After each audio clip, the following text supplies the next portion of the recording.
Hi, friends. I'm Lauren. And I'm Katie, and welcome to Okay, But Did You Know? A podcast where we talk about the TV and media that we love with a friend who's never seen it before. Today we're recapping and chatting about Once Upon a Time, episode 417, Heart of Gold. This episode aired on April 12th, 2015. It was written by Tse Chun and Scott Nimmerfro and was directed by Billy Gerhardt. Three people with the hardest names to pronounce. Before we get into our recapping and chatting, and I can apparently see into the future because I think Katie's going to be yelling at me at some point. Let's go over a synopsis for Heart of Gold. In the Enchanted Forest.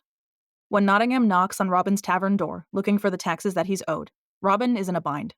He gave up thievery to give Marian a better life, and now they're going to lose it. That is, until he's offered a deal by Rumpelstiltskin to sneak into the Wicked Witch's castle and steal the elixir of the wounded heart. On his travels, Robin meets Will, another thief, who asks him to steal another vial of the potion for him as well, in exchange for his help sneaking in. When Robin is about to leave with his prize, Zelena appears and threatens him, causing him to drop one of the vials of the potion. He's able to escape with the other vial, and learns that Will wasn't going to sell the potion, but use it for his own wounded heart. Robin learns that it's better to steal from those that have too much to give to those who have too little, because that doesn't make him a thief, it makes him a hero. And in our world, after Gold convinces the author to join his side and protects him from Emma and the Charmings, he goes to Regina and helps her learn of Robin's fate so that he can use it against her. Weeks earlier, after they made their way to New York, Gold appears in Neil's old apartment as well, and collapses of a heart attack. He explains that the darkness he succumbed to has marked his heart, and he needs the potion Robin tried to steal all those years ago to live. Robin gets the potion, but Marian tries to convince him that this is too dangerous, and it's better to let Gold die. After Robin gives him the potion, Marian appears at his bedside, revealing herself to be Zelena all along. Her life force had been let free when he stabbed her, and she followed Emma through the time portal, killing Marian and taking her place so that she could steal Regina's true love. She agrees to let Gold have the potion if he stops trying to kill her and includes her in his plans with the author. After he agrees and is let go from the hospital, he encounters Robin once more, helping him work through the confusion that surrounds him and Marian. He feels like she's too different to be his true love. But Gold convinces him that his happiness is right in front of him. He just has to make the choice. Now one call to Zelena, and Gold can have her kill Robin. Or Regina can help him in his plan to turn Emma dark. The choice is hers. So we have Zelena back. Out of fucking nowhere. Uh-huh. Which is so funny because when I started the episode, I was like, like the very short opening credits, I was like, is that the Emerald City? And then, of course, when they actually show it the Emerald City, I was like, I knew I was right. Like in all caps. I was very proud of myself. I was like, I knew that was the fucking Emerald City. Yeah, and honestly, in hindsight, so they had announced that Rebecca Mader was coming back. We knew that was happening at some point. They just announced it. They just said it was, but they had said it was only going to be in flashbacks. According to the bit that I found, it was announced in February of 2015 that she was returning in flashbacks. But still, I don't know, having the Emerald City be the title card, and if it was only that flashback scene, would be a little bit of a letdown, just saying. Yeah. But just let's start from the beginning. I don't have a ton of notes because Besides screaming at me? very ingrained in this one because twists started coming out of nowhere. And then I wasn't even done with the episode yet. And I was texting Lauren, what the fuck? Because this was so left I mean, field. no, it is. And as I said, I know you so well. I know when the text that is just my name in all caps, I know when they're coming. Okay. Generally speaking. Okay. I'm predictable. It's okay. This is a big thing to want to yell at me about. It is. But let's start off with my favorite two people. I don't like that Snow and Charming are still trying to put this on the author. Well, yes, the author is part of the blame. They still went for it. And I'm like, they still did what they did. And I really appreciate Emma coming back and being like, no, like, you guys, this is your fault. Her line, I am only the savior because you altered the state of my being at the expense of someone else's soul. Like, I love Emma for this. Like, usually Emma annoys the hell out of me. But in that moment, I was like, finally, yes. She has the correct response. She does. Like, thank goodness. And these two are getting the very much deserved anger towards them. And I'm just like, thank you, Regina, for deeming them idiot 1 and idiot 2, because it's still true to this day. Yes, it is. It continues to be. And I'm like, of course, Gold has a quill, but then they went to go back, and I'm just like, I don't need this heartbreak again. Can we please not show this very heart wrenching scene again? I don't need more Yeah. sadness. I'm good. I mean, it ends in a happy ever after, kind of. Where? It will. I'm Oh, just it saying. will. I was gonna say, not in Not this this one. episode. This episode ends very sadly. There are some times where they're like, we're gonna let happiness win. We're gonna let occasionally. That's like because obviously this episode is obviously not the last we see of Robin or Zelina for that It matter. better not be. Well, it can't No. be with all the control going on. Yeah. I clocked. I was like, yeah, Robin riding a horse through New York chasing a thief makes complete sense. Like Yep. this checks out. I would expect him to do this. Yeah. I remember seeing pictures of them filming that, and it really is him on like a rig that's like half of a horse. It's like ridiculous for, like in context just to see how the whole thing is. I would feel so weird riding a fake horse. Obviously, it's not actually him racing through the streets of Vancouver. None of this is New York City. No. But I did love the line of, Marion, who's actually Zelina that I didn't know yet. This is New York. I'd hate to see the old one. It's a good one. There are four hints. I mean, one of them is after we know that she's actually Zelina. Okay. But there are, so let's say 3 pieces of foreshadowing and 1 hint to Robin that something is amiss here throughout the episode. Okay. I clocked them.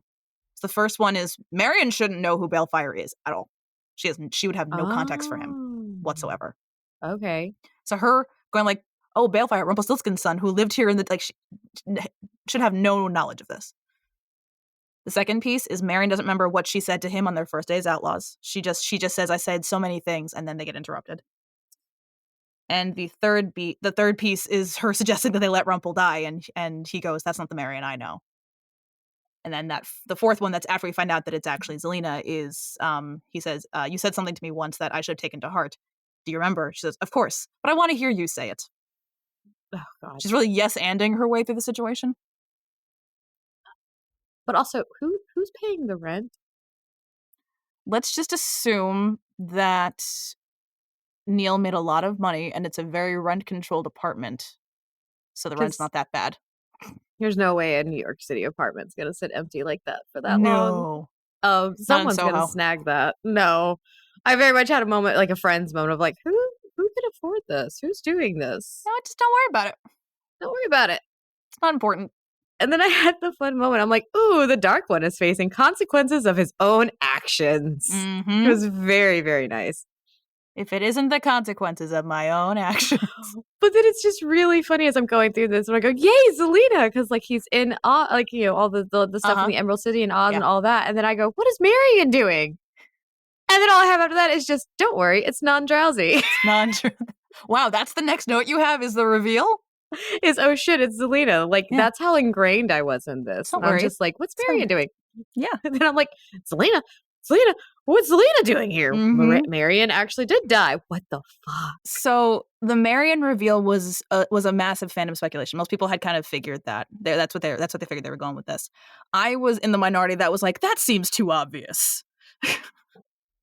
But so this is the thing that the writers said that they had planned very early on. Stuff is very conflicting with the way that it's described.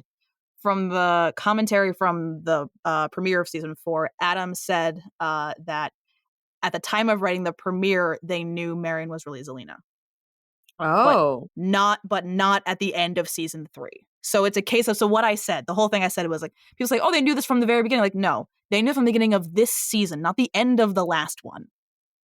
Okay. Because that confirms, like, that makes perfect sense. It's like, if they want to bring back Zelina, want to bring back Rebecca Mader, that's a great way to do it. Because so much of this stems on Life Force Zelina just following Emma and Killian around for a while. Yeah. And the one thing that I go, like, this is why it's a plot hole, but it is what it is. Emma's magic was only returned at the end of season 3 because Zelina was dead. If she's still alive, it's that her magic from that lip curse wouldn't have been a thing. I'm glad I scored this the way I did. Just saying. Yeah. Okay. Good. I'm glad I scored it the way that I did. But yeah. So that's the thing is, it was always a plan from the beginning of season 4 because they saw, Marion coming in. That's a good way to have that be Zelina, not the end of season 3. Like, I get Zelina being really powerful. Obviously, like, it's Zelina. She continues to be a walking plot hole. her whole existence is a walking plot hole. I love her to death, but that's what she No, yeah. is. It's essentially, because I'm the whole time I'm watching this, I'm loving it. I'm like, yay, Zelina! Like I told you, like I think the other thing I texted you was I really need Cruella and Zelina in the same fucking room now, please. I really hate to break it to you. I know. I had a feeling. The only interaction we have of those two beautiful women is in Comic-Con stuff. There were some really great interviews that the two of them did together, like some The panels and writers stuff. really failed with that though. I can't say anything. Damn it. Okay, that's fair. It's not a case of they could have interacted and then didn't. Actually, I'm pretty sure because for any time we see Cruella, there's never a time where it would make sense for her to interact with Zelina at all. That's sad because, can you imagine those two? I mean, they are together, wonderful friends from what we can see at the conventions and everything, but that is unfortunately the only time we ever see them grace our screen at the same time is from conventions. I've been robbed. I know, which is why I didn't say anything after you said that. I'm like, I'm going to be quiet. I was like, oh, she's ignoring me. Yes, exactly. That's because that's what I'm known to do with you is I ignore you on purpose. Every time. Not Gold actually giving good advice, of not letting go of love, and I'm like, it's honestly, because he's fucked up so many times. He occasionally learns from learns from his own mistakes. Yeah, but then he goes right back to the shit he was already doing. I didn't say the lessons stick. I mean, I know men struggle, but and him more than most. But there's a limit. Eventually you gotta learn. Is it the whole thing you can't, teach an old dog new tricks? Is he so old he just will not take any new information in? Basically, he's just that old. He's just that old. I do love Robin Hood. It was fun seeing his beginning as well. I really love the actor. He's so amazing. He has a lot of great work right now too. I just because I started following him on socials because he's pretty. Still bi. Can't help it. He's that attractive in person. I can say he truly is. And I'm very okay. I gotta stop gushing. The moment that she's like, "Why is Regina's number on here?" I just, bitch, shut up. You're not even married. I was bitter. I was like, shut the fuck up. But I have a question though, which is never answered. Why does he have Regina's number, but Regina doesn't have his? Regina needed Emma to get a hold of the phone number. That's a plot hole. That's a plot hole. That's a plot hole. There's no reason why he would have her phone number if she doesn't have his. So many fucking plot holes. See, this is what happens when I have an even bigger one I haven't even mentioned yet. Oh my god! But this is what happens when you have an analytical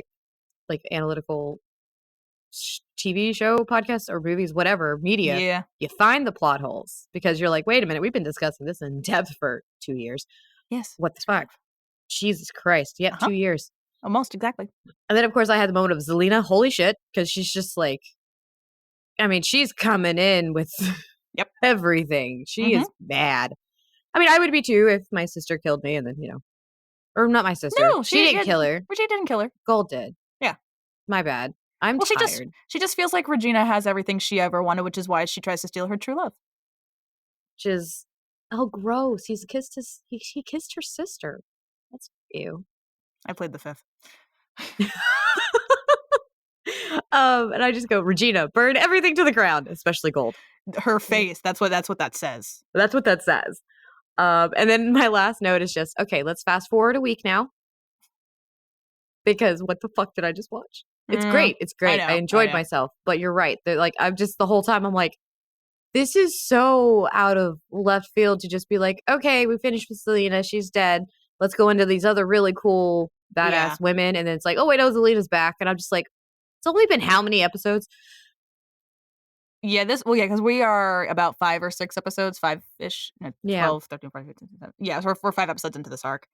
And I also wrote this down. It's interesting that this episode, for the most part, they put the main plot on hold, essentially, for the sake of giving the viewers some context of what's happening. Because everything else it really is just catching up the viewers to what's been going on, because that will be important as well. There just wasn't anywhere for it to get sprinkled in.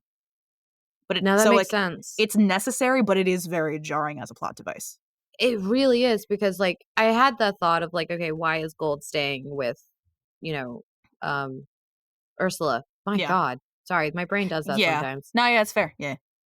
And I'm just like, why is Gold staying with Ursula? Like, aren't they in New York? Like, I was confused by that for a little bit, but Mhm. I'm just like, you know what? Maybe it's just like plot device. They're Yeah. doing what they're doing. Like, No, the exactly. writers did what they did. But now it actually makes sense as to why Gold was staying with Ursula. Like, we actually have context as to why he was torturing her and staying at her Yes, place and eating her ramen. and eating her ramen and leaving the microwave door open. See, I can't remember who kills who, but I can remember that the microwave door is open. Exactly. I'm a mother. Yeah. Well, because like it's the thing is like this episode, it's not quite filler because it's all very important context. Mhm. It's just not our main plot. It's just it's catching us up All to. backstory, It's technically. all it's backs. It's almost entirely a backstory episode, but on backstory that's like there's backstory and then there's backstory for the backstory.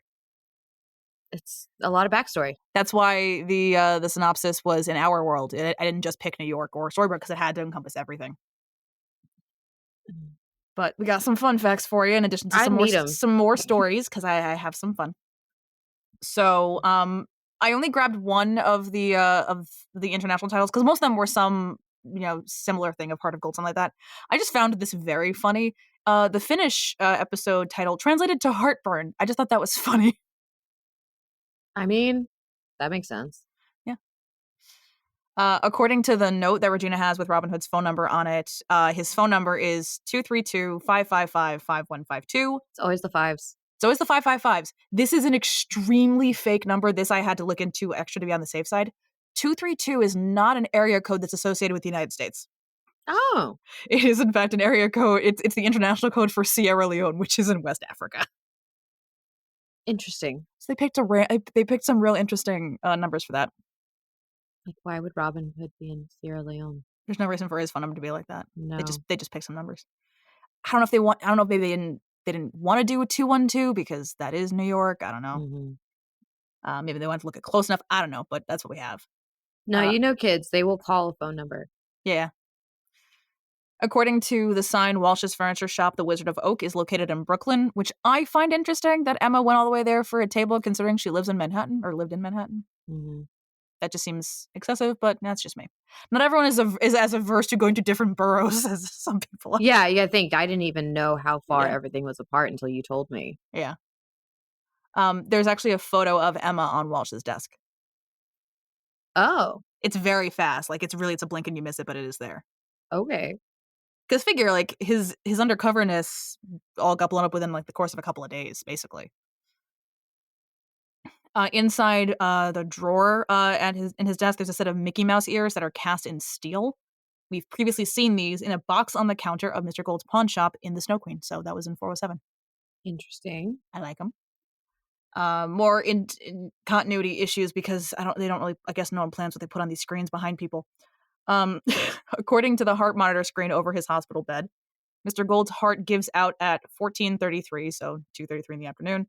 The date, however, is wrong. It says December 25th, 2014. But since, as we've established, everything that's in this season is behind 1 year, this would need to take place, and also timing wise, it's they said 9 weeks. I have a separate rant about that. We're gonna go at 6 weeks before, so this is like I would say November-ish Okay. of 20. It should be 2013. See, y'all looking at dates, and I'm like, that heart rate's actually not that high. But I can't be a judge of that.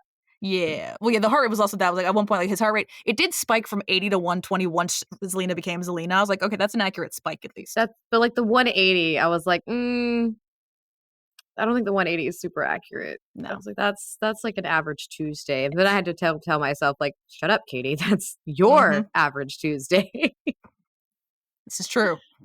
Not an old man's. No. And this was my stupid deep dive. I decided to look into this because I thought it was funny. After Isaac he tries to whittle a pen out of a stick, and Rumpel says that that it needs to be made out of enchanted wood, and enchanted trees are in short supply. I looked up what the most common types of trees in Maine are. Mm-hmm. So I have a little PDF that I can put in the show notes if you want to look. That's from 2020. It's to help people identify different kinds of trees. Speaking to a pagan, been there. There are 30 native and 4 introduced species of trees that can be found in the state of Maine.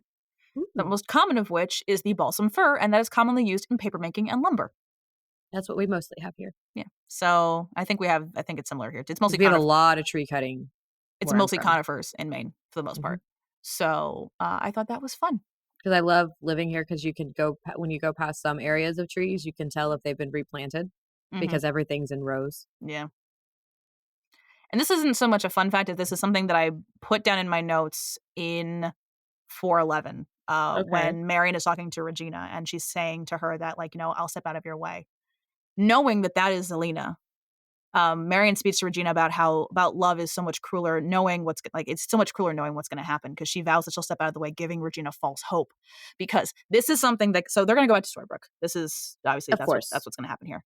A question that I would get all the time is, why doesn't Zelina refreeze when they go back? Mm.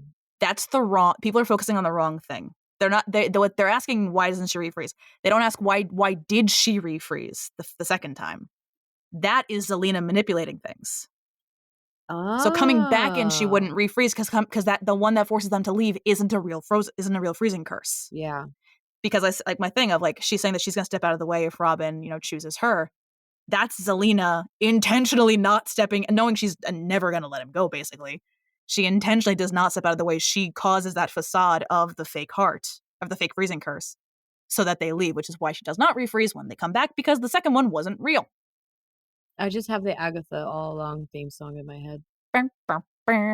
Like, that, as soon as I saw it was Zelina, that's the first thing I was like, it was Zelina all along. Like, that's the Who's first thing been that went. messing up everything? Everything. It's been Zelina all along. You It already is. had this information, so you had really enjoyed watching Oh yeah. Agatha All Along and WandaVision, but after knowing Zelina already has done this before, Yes. and I'm just like, witches, they all got the same playbook, man.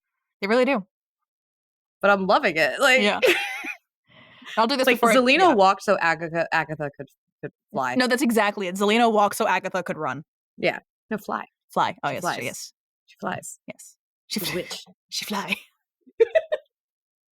So I'll do. This is more of a story than a fun fact. I told you before I had a story that involves some of this episode, and it's ironic that I saw this friend this weekend. So Zelina's massive 5-minute supervillain speech that cuts across 2 scenes. That is like all up in his face. Literally, the second half of it is my favorite because she's like so close to his face. Like, she is. I thought they were gonna start making out. Like, honestly, I wouldn't be surprised if like there's like a blooper we never saw that is of her doing that. Because it's that one, but it's when the very beginning when she reveals herself. This is probably the closest we get to like a real supervillain moment, and it's Zelina, and it's perfect. Honestly, but that scene, the whole thing. I hate this math. 10 years ago. So we're talking fall of 2015. A friend of mine, hi Jackie, was taking a class called Radio and TV Performance, which I also took the semester after. And one of the assignments in that class is a monologue. And you could do any monologue from TV, film, didn't matter. So she asked me if there was any monologues from Once Upon a Time that I thought would be good, and I kind of went through diving to find some stuff. And ultimately, like that, because it had to be like within a certain like word range. Yeah. So ultimately we stumbled on, we decided on this one. We had to kind of reconfigure some of the things. So we kind of cut out Rumple's lines and made them work for her so she could do it. And you also get extra credit if you did it with an accent. So she did this with an accent. We decided that it would be weird for 2 people 1 semester apart to do a very obscure TV monologue. So I did one from Grey's Anatomy. But choose me. Not that one. I did Arizona That's Robin. Like the most known one. No, I know. It's not a very long monologue though. I did Arizona talking to Callie's dad. Talking the one where she's talking about her like how her coming out to her father and her "I'm a good man in a storm" speech. That's a good one. That's a really good one. I got an A, just saying. So did Jackie. You should. That was like such a good. God, that's a good monologue. Yeah. So with help, I did all the transcribing. I helped her with the editing. I helped her learn all her lines and everything. That was the first time that I realized if I listen to something enough, I will just internalize it. Yeah. So it's 5 minutes. I typed the whole thing out and did a word count of it. It's like 550 words, give or take. Oh my god. It's a long thing. I will not recite the whole thing for you. I might do little bits of like the really I was about to close one. say that's a very long I'm not going to make you sit through 5 minutes of me doing this, even though I could. But I won't. If anyone wants to hear me do this on my TikTok account, Once or Time with Conspiracy, the most non-SEO friendly thing ever. I have multiple versions of me dubbing myself over this. The most recent one has like the sound effects and everything. So yeah, Lauren does that a lot. Not as much anymore. Well, you have a lot of them. I did them a lot, but they're definitely they're there. So go watch those. But it's funny that we did this, and then I saw my friend where this all started, which is very funny. Were they excited when you were like, she was like, that's what's happening? She just went, she's like, oh, that's really funny timing. Because I was like, because she asked me, I was like, no, because that's. But there is something very special just about Zelina doing the Rumpel impression, you know? Yes. But dearie, what does old Rumpel get out of it? She's so good. She eats it up so much, and it's wonderful to watch. So the thing that I mentioned before about the 9 weeks time card that they gave us. All right, let's get this rant. No, not 9 weeks. Because that would imply, because we saw at the beginning of this arc that it's been 6 weeks at the very beginning of this arc. So that would imply that there's been 3 weeks since the Queens of Darkness showed up and now. That only works if they cut out, if Corella and Ursula were in town for 3 weeks before, before raising Mal, basically. Because since Mal's been awakened, everything has been one after the other the next day. Yeah. So there's been no time for it to be, at the very least, you could say this was 7 weeks. I would say adding 1 week to that original 6 weeks would make perfect sense. I don't know where the hell they got 9 weeks from. I would love to find out where those other 3 weeks came from. I just need that timeline. It's somewhere. I need the timeline that they used. That's what I'm saying. It exists somewhere. One of these writers have to have a picture of it somewhere. Yeah. We just got to find the one that does. Somebody. And bug them. Because we're not going to be rude. No, yeah. We're going to be very polite about it, but we're like, respectfully, what the fuck? Because this timeline is crazy. I haven't checked the timeline in a couple of weeks. I haven't updated it, so you're fine. That works out. I haven't looked at it. I don't think I've updated it since the Snow Queen. That's fine. I'm not mad. It's okay because I haven't looked at it. I've been because life gets in the way. Like it reaches a point sometimes you're like, fuck, I gotta do podcast work. I'm running out of time. So I haven't looked at it, but I can only imagine when you go to work on it, the words you'll be saying.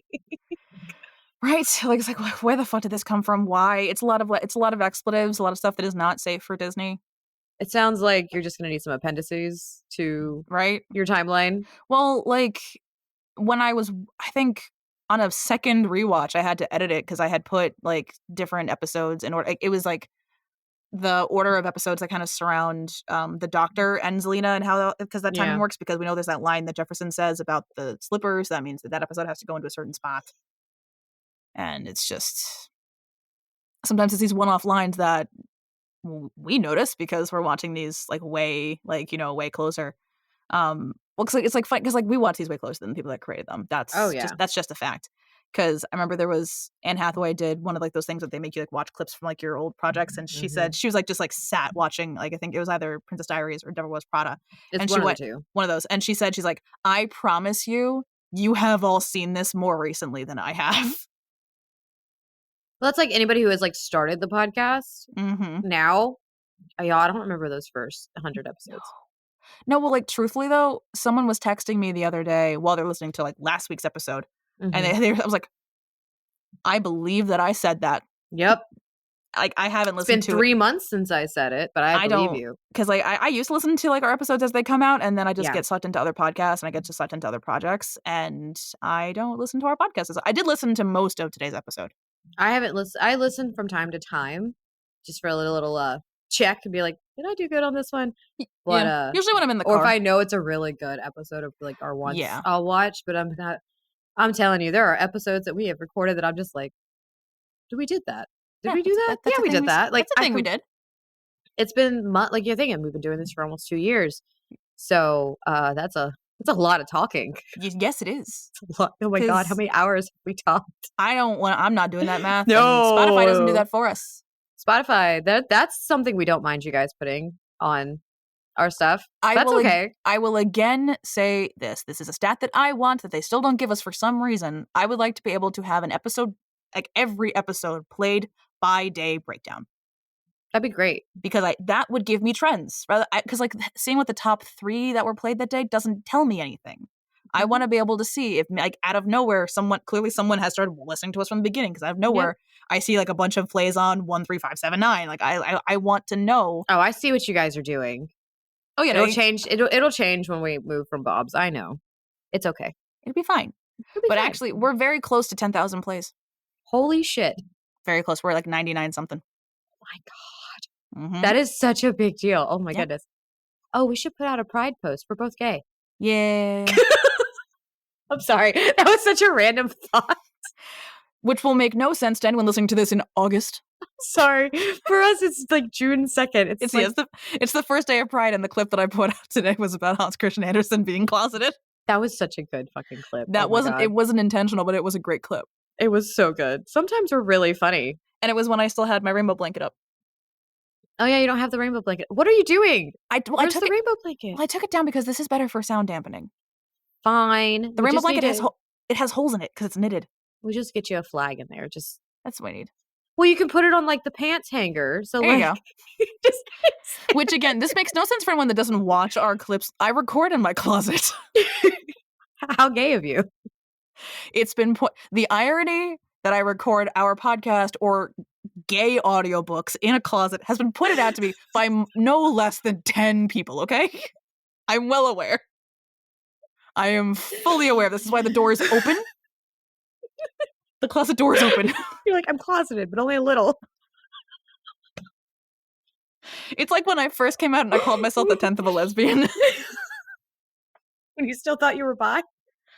I genuinely identified as well. It was what's really funny, and this is I definitely said this to my friend, is when when I thought I was bi. And again, very valid. I genuinely thought that was my identity. It evolves, we learn. That's how that works. Oh yeah. I called myself a 10th of a lesbian. Maybe not the smartest word choice, but my best friend at the time, she's still my best friend. So she's like, "Are you sure you're not straight? Except you really, really like Lana Parrilla." And I went, "You can't judge any of Regal's sexuality based on their social media." Oh, how the turns have tabled. I was about to say, look at you now. Now I have other hyperfixation celebrities just to stare at. I'm waiting for the next thing to hit you. And the age gap hasn't gotten any smaller. No, it has not. Well, I've realized like with the two that are like that is the focus on obviously right now. They're for different reasons. Because one of them, it really is just like for Megan Hilty, it's very much is like her voice is just fascinating. Mm-hmm. Like the things that she can do with her voice, just fascinating. Jennifer Samart exists. I can't say much else about that one. Her voice, it's a case of her voice scratches an itch in my brain, and she has a podcast, so I therefore have hours of content. But also, she just exists. She just exists, and she's fun to look at. As I respectfully, very respectfully. The amount of times in a week that we both say, "I am no better than a man." I thought my response to the one that you commented on, a good one. I was so happy because I sent it to her, and Katie's response was, "I'm seeing this before coffee." My response was, "Melons are part of a complete breakfast." But today there was a video that was something else. I had an inside thought. I thought it. I did not put it in the comment section. I'm proud of you. More people should do that. A lot of people should do that. Oh yeah. Let's get back to Heart of Gold, shall we? No more Megan Hilty. You sure? No. She's not on Once Upon a Time. She's in a lot of other things though. She's in a lot of other things. I was looking. She does so much voice acting, that woman. But yeah. So where am I in my notes? I don't know. I was so lost on train of thought here. Oh, okay. So this was the thing. So I found something worth talking about. So the irony is I'm leaving in a good chunk of this. This episode is still going to be very heavily edited, but I'm leaving in a good chunk of us. Oh no, laughing. It's too good. It's too good not to. Like us making each other laugh is like my favorite part of this podcast. I'll be honest. Same. The amount of times I'll be editing and I'm just laughing my ass off listening to us, and my kids will be like, "Mom, are you okay?" And I'm like, "No, I'm just really funny. I'm just really incredibly funny. I don't know what to tell you. We're just incredibly funny. We really are, though." So when Rumpel sends Robin to go get the potion in New York, Robin's like, "What the hell? Like, how can I do? How's it gonna work?" And he says, "We can't create magic here, but we can use magical items." What have I been saying this entire time? Yep. The land without magic, just because the land without magic does not mean it can't contain magic, and doesn't mean you can't use magical items. You can utilize magic, you just can't create it yourself. Yep. Outside of Storybrooke. Storybrooke is its own entity, but clearly I got that from somewhere. I had a feeling you did. I mean, there's there's times where I'm like, maybe I did have a unique thought once in my life, but then there's times where like, oh, I pulled that from this episode, clearly. Oh, the amount of times just in life that we're like, I have no unique existence whatsoever. We're all living the same lives. No unique experiences. None. right down to I cannot get over. I read a YA book or a new adult book years ago that the main character accredited some of her coming out to watching Gia on HBO Max and deleting it from the watch history, and I was like, wow, I did that exact thing. Wait, That's watched weirdly what? Gia. Gee, I don't know that one. It's a movie. I think it's from the 90s. It's set in the it's Gia. She was a model in the 70s. She's played by Angelina Jolie. Oh. And at one point, her lover is Elizabeth Mitchell. Uh huh. Look, I'm still on the thing of, pretty much all of us not figured out, but like had the inclination that we were gay just by watching Laura Croft, Tomb Raider with Angelina Jolie. Yeah, no, that's the amount of gay awakenings. Topanga. Oh, come on. I didn't watch a lot of Boy Meets World when I was a kid. That's fair. Okay, No. but Angelina Jolie. I mean, Angelina Jolie is Angelina that's a Jolie. very specific experience. Well, it's the thing is like Yeah. it's for me. I mean, the childhood one was really more Meg from Hercules.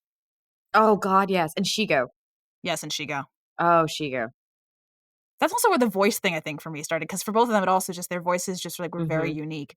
Because that's also There's never been enough altos. no, and well, because it's literally like, and Susan Egan's voice is nuts. She can sing all over the place. Yeah, but because she's also in Steven Universe, and I was in a group chat when one of my friends was watching it for the very first time, and she said something about her character, and I went, "Yeah, it's really a shame that like Susan played Rose Quartz. It's really a shame she only has one song in the entire series. I feel like she needs more songs." And my friend who's watching it for the first time goes, "I don't think I have strong enough opinions on her character to really like think that way." And me and another friend at the same time go, "No, Lauren has strong opinions about Susan Egan. That's not the same thing. yeah, not the same. Not the same." But I did get to meet her one time during a GalaxyCon one-on-one like live chat thing. That's so cool. I did start crying, but she was very sweet. I've met no one. I've met baseball players. There you go. That's about it. I spent a lot of money I shouldn't have during the pandemic on those one-on-one chats. Gary Paulson, I met him. That was a weird experience. Okay. I met Gary Paulson. Okay. I've mostly met authors. Like I can't say anything. Like most yeah, that's still people. It's still people. Yeah. But Zelena, the reveal, I love it so much. The way that Chrissy Lang does it, because it's that same thing I think I said before. Whenever Zelena's pretending to be people, they always do a little smirk right before they turn into her. It's always there. And I don't know if that's something that like everyone's just picked up on, that she does that a lot, because it's every time it happens. But I wonder how much they told her. I mean, they probably told her before, like the same they did with Joanna, was like, don't play it as there's anything underlying. Just play it as like strict to the character as you can until that scene, especially, or even this episode. I would say she's probably playing more of the Zelena coming out from under the she did a great job. And she does a great job. But I will never be over the fact that our probably our only supervillain speech is Zelena. Shush, dear, don't try to talk. To Rumpelstiltskin. To Rumple. A tube that breathes for you. While your predicament does look painful, no, there's a time I would have relished this. And with your vendetta against me for the death of your son, wow, that would make this a strong, practical choice. She's just like, she literally holds his life in her hands. Yeah. And I think my favorite part of that is because she makes the best faces also. She's a very emotive person. Very expressive. And she's like, when she's talking about trying to steal like Robin from Regina, she's like, sadly I didn't take. I can't win his heart. Something standing in the way, like a stone wall, as she's like holding his hands and like flinging him around all over the place. Could be fate. Could be true love, or some of the bias universe towards those who deserve happiness. she's got such a disdain for every single human being. And it's just like, that's a supervillain. She's something a little loose, some screws loose in her brain. I mean, she's green because of envy, so. Well, the thing is, like, I say this all the time, magic is emotion, and her emotions are ridiculously unstable. Oh, yeah. She needs some therapy that's not provided by Archie. And you don't say. Maybe some mood stabilizers, maybe somehow an antidepressant and a stimulant at the same time. Let's just throw some Wellbutrin at her, see if it sticks. What do they give people for BPD? Oh, I don't know. I once did an analysis that I think she might have BPD. The character, not the actress. Yes. We don't diagnose people. Zelena, not Rebecca Mader. Rebecca Mader, I'm sure, is fine. She's a wonderful actress. She does an amazing job. I feel weirded out when people like will take actors or people who are known in the public and like try to diagnose them. But like No, a character, that's fine. That's a character, different. that's different. They're fictional. But like, because we do that all the time in the books we're reading. We're like, oh, what kind of representation is this? Which would be great because like, but no, unless the actor strictly comes out and says, I have this, like, please don't diagnose people, guys. Don't speculate on people's diagnosis. Don't speculate on their sexualities. No. Don't speculate on their relationship statuses. None of that. Like, just a stupid example. I'm still bi, even though I married a man. There you go. I feel like I argue that so many times a year. Mm-hmm. It's fun. Yeah. So I have something else to mention for the very end, but before we get to that, Katie, what did you rate Heart of Gold? Okay, so this one was crazy. Okay. But you know how much I love chaos. So it does have 10s for character and personal. Nice. Because personally, really enjoyed it. Character, fucking great. I mean, it's Zelina. Like, it's Zelina. We have Zelina back on our screens. It's hard to be mad. It's hard to be mad.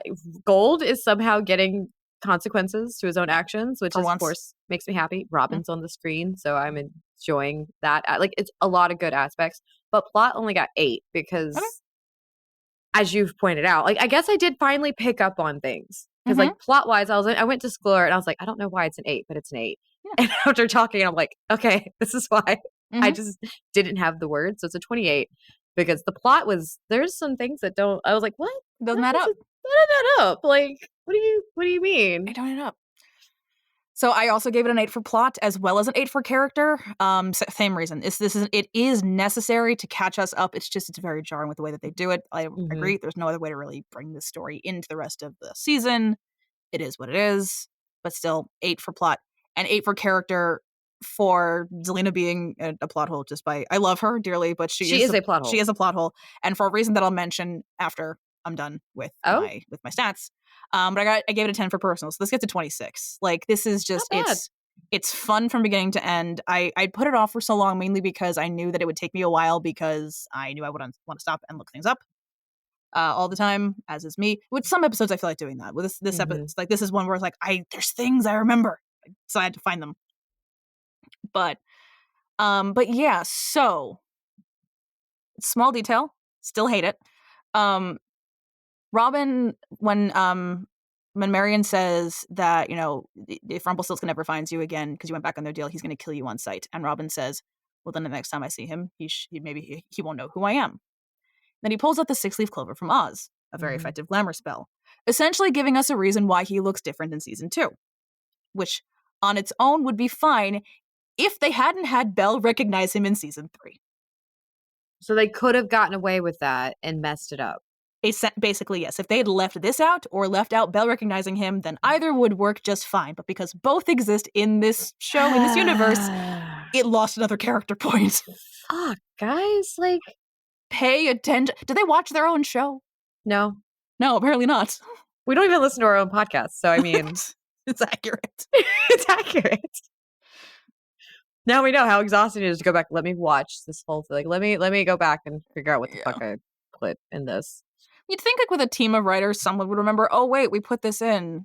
That's where you get an intern. Like, get the intern to, like, help you out with your plot holes. Exactly. That's a great thing for an intern to do, because then when they become a writer, maybe. Then they know things that apparently the writers don't. Exactly. Thank you all for listening. Join us next time when we discuss Bob's Burgers Season 9, Episode 5, Live and Let Fly, and Episode 6, Bobby Driver. Don't forget to like, rate, and follow the podcast wherever you listen so you can be notified every time we publish a new episode. Follow us at OBDYK_pod on Instagram and Blue Sky. If you'd like to join our Patreon, you can find the link with more details in our show notes. This has been an episode of Okay, But Did You Know? A TV and media podcast. It was hosted by Lauren and Katie and edited by Lauren.